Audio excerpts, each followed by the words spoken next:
The docudrama is a partially fictionalized account of the four-day Attica prison riot in 1971 at the Attica Correctional Facility, where prisoners took over much of state prison to protest inhumane conditions.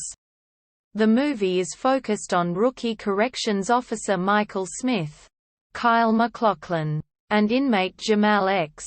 Samuel L. Jackson, who develop a wary friendship with each other. It is largely told through Smith, who was shot 4 times, and based on Smith's testimony. Jamal X is based on several inmates, including the inmate Smith credits with saving his life. The film opens with a montage of news footage from the late 1960s and early 1970s, including the assassination of Robert Kennedy, students killed at the Kent State shootings and the Watts riots. The movie then shows the quiet streets of Attica, New York, and a 22-year-old Smith in a barber shop getting his long hair cut. Smith is an expectant father who decided to become a corrections officer because of the pay. After the hair cut, he goes to start his new job at the prison where black militant Jamal X also arrives. The film shows the first day of the two men, cross-cutting between them. The terrible prison conditions are revealed. Corrections officers treat the prisoners abusively, with violence and needless strip searches, and basic needs like functioning toilets are ignored. The spirit of the Vietnam War protests is influencing the prisoners to seek recognition of their human rights. Smith begins hearing of complaints of degrading conditions from increasingly politicized prisoners, particularly Jamal X, a Muslim leader prominent in the fight for prisoner rights.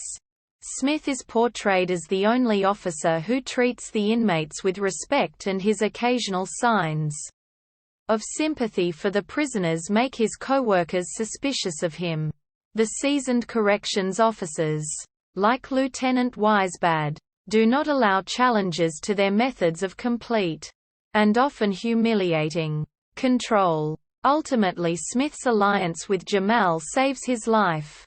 Initially, Smith allows himself to dehumanize the prisoners, cooperating with the inhumane treatment of the prisoners as he obeys the orders of his supervisors, even if it goes against his morals. His wife Sharon Ann Hesh expresses disappointment and contempt when she tells him, "You're changing." However, Smith loses the willingness to follow orders during the uprising, after he is beaten by prisoners in the metal shop he supervises. Several prisoners led by the psychopath Shaka were able to overwhelm the officers and take them hostage when a gate malfunctions. Jamal protects the officers from Shaka and the other sadists, recognizing they will lose the ability to negotiate with government officials if the hostages are killed. Smith refuses to humiliate himself in exchange for basic needs, unlike the other captured officers. He tells his puzzled co-workers, "I wasn't a guard long enough to learn how to be a prisoner." Jamal comes to respect Smith for his non-conformity and considers him to be a kindred spirit. Jamal recruits Smith to speak to a news crew, to testify that the hostages have not been tortured or killed.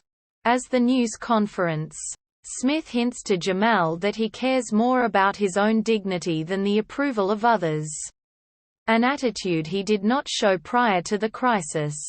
However, New York's governor ends negotiations on the 5th day of the uprising and orders a raid by law enforcement officials and soldiers. Inmates and their hostages are fired at indiscriminately as their vision is impaired by tear gas. Shaka and Lt. Weisbad are among those killed. Smith is shot several times in the stomach by a friend who is an Attica police constable.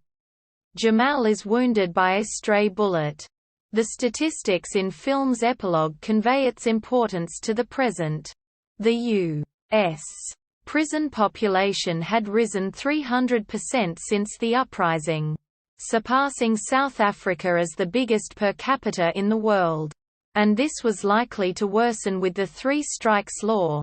40 states were currently cited by the courts for overcrowding or other inhumane conditions.